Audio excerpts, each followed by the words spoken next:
Darren and Brooke are returning from a concert and accidentally hit a man on a country road. They pull over. Darren gets out to see if the man survived, and then gets attacked by him. Brooke gets out of the car next. At this point, Darren falls on the hood with bite marks on his neck. The girl tries to run away, but something grabs her and carries her away. 4 months before, the parents of 17-year-old Elena and 15-year-old Jeremy died in a car accident. Elena tries to act normal, even starting to smile again, but her younger brother is less optimistic. He is addicted to soft drugs. Jeremy and Elena live with their Aunt Jenna. It's not easy for her to deal with teenagers, but she does her best. On her way to school, Elena's friend Bonnie tells her that there were Salem witches in her family. Bonnie also displays paranormal abilities. At least that's what the girl is convinced by her grandmother. At school, Elena sees her ex, Matt. She left him after her parents died, and now he's not his usual self, for he still loves her. This is where another friend of hers comes up, Caroline. Meanwhile, Jeremy supplies Vicky with pills to get high. She is older than him, but they had a brief affair during the summer. Now Vicky is dating Tyler. So while the students are living a routine life, a new student, Stefan Salvatore, is transferring to them. He's handsome and knows how to hypnotize people. Elena bumps into him when she comes out of the men's restroom, where she has been knocking some sense into her brother's head. When she and Stefan saw each other, something happened between them. A little spark appeared that could ignite a serious flame. Caroline had her eye on Stefan too, but she wasn't going to get anywhere with him because he had already met his Elena, and he felt it when she was about to get in trouble. At that moment, she was sitting in the cemetery, writing in her diary. A crow sat on the tombstone, and then a fog appeared. Elena started running, fell, and hurt her leg. Stefan appeared to help her, but the sight of blood made him feel sick, and he disappeared. The thing is, Stefan is a vampire. He refused human blood, which is why it was so hard for him to restrain himself when Elena exposed her wounded leg. Back home, Stefan wrote about it in his diary. He had been keeping them for decades so he wouldn't forget anything. Elena kept a diary too, and she lost it in the cemetery. Stefan brought it back in the evening, and Elena invited the newcomer to the bar, where her friends were waiting for her. Their appearance made her friends and Matt jealous. When Steph came home, Uncle Zach, the man he lives with, showed an article about Darren and Brooke's murder. He thought it was Stefan who was out hunting again, but the latter didn't do it. After talking to Zach, he opened one of the old journals where he kept an image of Catherine. Once upon a time they had met, and she was a spitting image of Elena. After school, the students got together for a party, and Stefan came here as well. He was looking for Elena. That same night, Vicky was left alone in the woods, at which point she was attacked by a vampire. Jeremy accidentally found her. Thanks to him, the girl was rescued. Having realized that a bloodsucker is operating in town, Steph rushed home and met his brother Damon there. He came to town for a reason. He wants to ruin his brother's life. For once, they both fought for Catherine's heart, and it ended in her death. Unlike Stefan, Damon is not squeamish about human blood. He's the one who got a taste of Vicky's blood and killed Darren and Brooke. That's why when Stefan pounces on him, he can't overpower his brother. The latter is much stronger. Vicky is Matt's sister, so he comes to visit her in the hospital. When she wakes up, she says she was attacked by a vampire. That same evening, Stefan visits Elena, and she invites him to her house. Meanwhile, Damon continues hunting people. He killed a young couple who had decided to spend the night in the woods in a tent. In the morning, Stefan and Elena felt truly alive for the first time in a while. Aunt Jenna was getting ready to meet Jeremy's teacher and trying to pick the right outfit.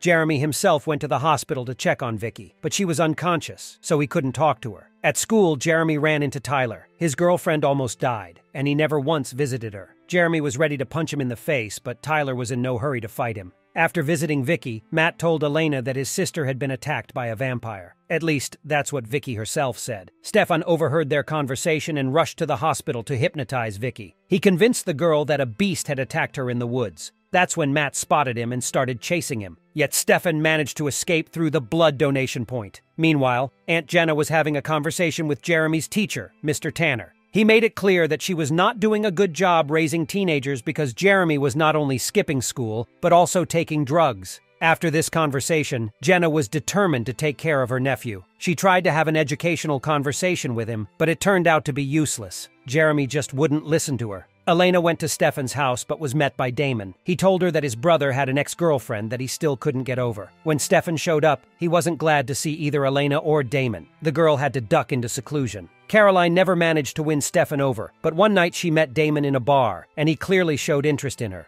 She saw him again while she was handing out flyers in the square, and he showed that he was attracted to Caroline. Stefan and Elena's relationship was not going well. Steph hadn't called or written to her, and he was acting strangely in his conversation with an older brother. However, he came to the square in the evening when all the citizens of the town had gathered to watch the comet fly through the sky and apologize to Elena. After that hypnosis in the hospital, Vicky went back to work and forgot all about it. One day, however, she met Damon in a bar and recognized him. Though she couldn't remember where she'd seen him, Damon remembered her and decided to use her for his own purposes. Upon discovering that Vicky was missing, Jeremy alarmed the others. He and Matt went looking for her. Matt met Stefan on the street and told him everything. He used his keen ears and heard Damon trying to throw Vicky off the roof. He jumped to them. Damon hypnotized Vicky to make her think that Stefan bit her. She'll now tell everyone that he's a vampire. However, Stefan is not concerned about this, as it is even better for him. If they find out about him, they'll kill him, and he'll finally get rid of his brother. Realizing that this doesn't match his plans, Damon forces Vicky to forget about the vampire bite. After meeting his brother, Stefan wants to mend his relationship with Elena. He takes her phone number and mailing address from Bonnie, and when she hands over the sheet, she touches Stefan. At that moment, she feels the breath of death in him. Meanwhile, Jeremy has decided that his relationship with Vicky has improved since her release from the hospital. Yet when he comes to pick her up at the bar, he finds her making out with Tyler. Caroline had also found a suitor. Damon, who had been eyeing her for a long time, finally came over to meet her. Stefan and Elena's relationship got better. They had a frank conversation and ended the evening with an open-air kiss. While the two were kissing, Damon climbed into Caroline's bed, seduced her, and drank her blood. In the morning, Caroline remembered what had happened the night before and was frightened. Damon was asleep next to her. She tried to run away, but the vampire needed breakfast, so she was forced to stay. After that incident when Bonnie accidentally touched Stefan, her attitude toward him changed. She told Elena about it, but she took her friend's warning lightly. She didn't believe Bonnie had psychic powers. Matt was throwing a ball in the schoolyard when Tyler approached. He didn't like that his friend's ex-girlfriend was messing around with the new guy. He decided to teach him a lesson and threw the ball at Stefan's head. But the latter caught it, and even responded with a powerful throw. Noticing his talents, Elena suggested that Stefan join the soccer team. After school, the history teacher, Mr. Tanner, coached the soccer team. Perhaps since he had to combine two jobs, or maybe because of bad players, but their school didn't shine on the soccer field. While they were practicing throws, Elena returned to the cheerleading team, but after a long break, she wasn't doing so well. So she went to watch her boyfriend get tested on the field. Stefan asked to join the soccer team, and Tanner gave him a chance to prove himself. It turned out that he was very capable of throwing the ball. Stefan had no trouble with the game, and even a rough play from Tyler didn't throw him off balance. To get Bonnie to change her mind about Stefan, Elena invites her friend and her boyfriend to dinner. At the table, Stefan learned that Bonnie's ancestors had lived in Salem and might have been witches. He appreciated this kinship, and Bonnie started to like him again. However, dinner was ruined for them by Caroline and Damon. They came unannounced, and Elena invited them into the house. Left alone with her, Damon started talking about Catherine again. Elena learned that both brothers had fought over her heart. Damon talked to his brother as well. He hinted that since Elena had invited him into the house, he would surely be back to bite her or do something worse. Stefan decides to protect the girl and gives her a pendant with vervain. This plant will scare away any vampire. Elena decides to quit cheerleading, and her boyfriend becomes a member of the soccer team. In the evening, as they were getting ready to fight on the field against the opposing team, Tyler and Jeremy pick a fight. Stefan stood up for Jeremy and got cut, but the wound healed quickly, and Elena noticed it. She talked to Bonnie about her visions, and she told her kept seeing the same numbers lately, 8, 14, 22, and she thinks they have to do with death. Then Elena meets Damon, and he tries to kiss her. He thought he had hypnotized the girl, but the vervain saved her. Damon ends up getting punched in the face. He went to talk to his brother, and Stefan confessed that he believed in the humanity that remained deep within Damon. To prove otherwise, he kills Mr. Tanner. The coach just went outside to get Stefan. Upon learning of the teacher's death, Bonnie sees the very numbers that have been appearing to her lately. She realizes that she could have prevented Mr. Tanner's death this whole time. Having dealt with another victim, Damon comes to see Elena while she is sleeping. He looks at her with tenderness, for he still retained his love for Catherine even after her death. The next morning, Stefan woke up to a nightmare reporting Elena's death. It was Damon who instilled this dream in him. After his brother awoke, he told him that the authorities had reported the capture of an animal attacking people. The TV said it was a cougar and there was nothing else for the townspeople to worry about. When Aunt Jenna watched the report, she used the worst possible words to refer to the reporter, Logan Fell. They had once had a romantic relationship, which Logan had ruined with his behavior. While Jenna was cursing Logan, Elena was polishing the antiques her mother had promised to give to Mrs. Lockwood. These antiques are needed for an exhibit honoring the town's founders. Elena, however, was interrupted by Stefan. When he arrived, the couple went to her room for an amorous affair, but in the process, Stefan's vampire essence began to emerge, and he stopped. Since things didn't work out, Elena invited her boyfriend to a founders party, and he agreed.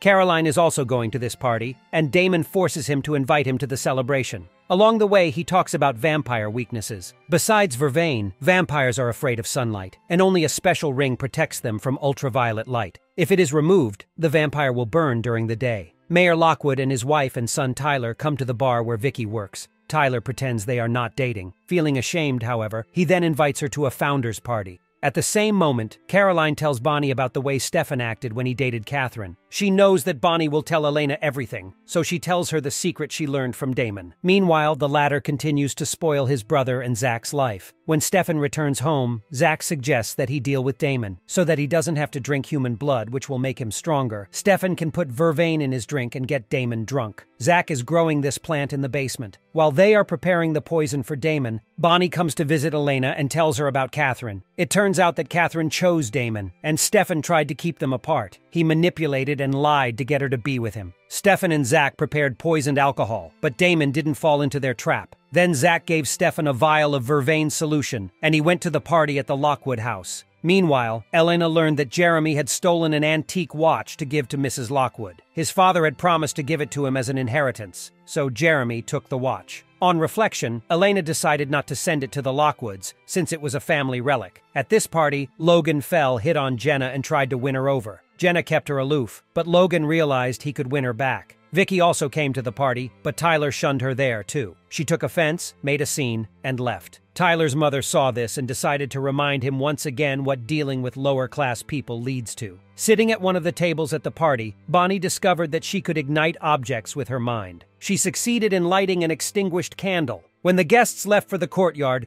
Damon broke into the house to retrieve a crystal hidden in one of the drawers. He told Caroline that he put it there himself years ago. In the bathroom, Elena noticed bite marks on Caroline's body and realized that Damon had bitten her. She told Stefan about it and was rude to his brother. He got angry at Caroline and bit her again. However, Stefan spiked her champagne with a vervain solution, and after drinking it along with the girl's blood, Damon weakened. Stefan dragged him home, and Caroline found Damon's crystal in the grass when she woke up. She took it for herself. At the end of the party, the Vampire Defense Council met at the Lockwood house. It included the Lockwoods, Caroline's mother Elizabeth, and Logan. They realized that the bloodsuckers are back, which means they need the watches Jeremy is hiding in his possession to fight the vampires. Logan promises to get them as he has regained Jenna's favor. Stefan locked his brother in a basement. He waits until he desiccates and turns into a mummy. After that, Stefan will put him in the family crypt for 50 years. Zach kept an eye on Damon, and he took advantage of his curiosity to lure him into the basement. Here he grabbed Zach but didn't have time to do anything. Stefan showed up and stopped him. Stefan and Elena were seeing less of each other because of the constant babysitting of her brother, and it upset her. Bonnie wasn't in the mood either. She was trying to figure out her newfound powers before she could fully believe she had them. When Stefan and Elena met at the bar, an older man was there. He knew Stefan, and he couldn't believe that the guy hadn't changed one bit in all those years. To please Elena, Stefan cooks dinner for her. In the process, he talks more about Catherine and himself so that Elena doesn't think he's hiding anything from her. Meanwhile, Jeremy and Vicky start dating. Jeremy, however, feels that Vicky is only with him because of pills. He always has drugs to get high on. The next day, the students set up a bikini car wash to earn money for school needs. Bonnie's classmate, Tiki, is being rude to one of the customers, and Bonnie punishes her with magic. Desperate, Damon begins calling for Caroline to come and help him. The girl hears his call and goes to the Salvatore's house. Elena meets the man at the car wash who knew Stefan years ago. It turns out to be Tiki's grandfather. He tells her that he first saw Stefan when his uncle was killed. It happened in June 1953. Elena became interested in the event and asked Logan for help. The editorial office has information about the incidents of '53, and she wants to find a report about Uncle Stefan's murder. Caroline freed Damon, but Zach tried to lock him up. Damon killed him and chased after the girl. She ran out into the street. Without the ring, Damon couldn't be in the sun, so he let her go. Tiki pissed off Bonnie again, and she ignited one of the cars at the car wash. She loved the sight of it. The fire only went out when Stefan was nearby. At that moment, Bonnie came out of her trance. Meanwhile, Elena found a report from 53 about the murder of Stefan's uncle. He was present in the video. It seemed unbelievable. Elena remembered all the strange things that had happened to them and guessed that Stefan was a vampire. That's when Logan ended up at her house and found an antique clock in Jeremy's room. He took it for himself, and when Jeremy met him in the hallway, he said he was just looking for the bathroom. Jeremy came home early. He and Vicky had an argument when she wanted to give Elena's pills to her junkie buddies. Vicky stayed with her friends, and Damon visited them during the night. He lured Vicky out of the car and bit her to gain strength. Finding Zach dead, Stefan grabbed an aspen stake and went hunting for his brother. But at the doorway to his house, he met Elena. And that's where the movie ends. Thanks for watching. Subscribe to watch more movie recaps videos like this.